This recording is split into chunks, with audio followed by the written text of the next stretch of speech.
বীর মুক্তিযোদ্ধা ও কসবা উপজেলা বিএনপির সহসভাপতি মোজাম্মেল হক মজনুর জানাজা রাষ্ট্রীয় মর্যাদা সম্পন্ন হয়েছে।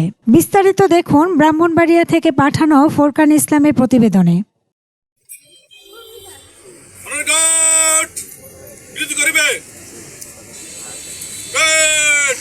গত ৭ জানুয়ারি বাদজোহর তিনলাপির বাজার মসজিদ মাঠে তার জানাজা অনুষ্ঠিত হয়।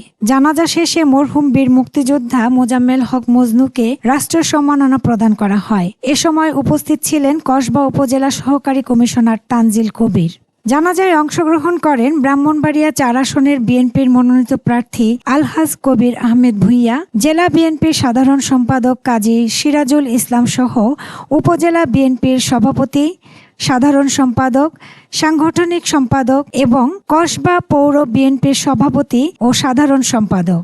এছাড়াও বিভিন্ন ইউনিয়নের বিএনপির নেতাকর্মী, মুক্তিযোদ্ধা ও সর্বস্তরের মানুষ জানাজায় অংশ নেন। মরহুম মোজাম্মেল হক মজনু বিনাউটি ইউনিয়ন বিএনপির সভাপতি হিসেবে দায়িত্ব পালন করেছেন এবং কসবা উপজেলা বিএনপির সহসভাপতি ছিলেন। তিনি ১৯৭১ সালের মহান মুক্তিযুদ্ধে সক্রিয়ভাবে অংশগ্রহণকারী একজন বীর মুক্তিযোদ্ধা ছিলেন। তার মৃত্যুতে রাজনৈতিক অঙ্গনসহ এলাকায় শোকের ছায়া নেমে আসে। জানাজা শেষে মরহুমের রুহের মাগফিরাত কামনা করে বিশেষ দোয়া করা হয়। পারুল বণিক ছোঁয়া, এন্টার টিভি নিউজ।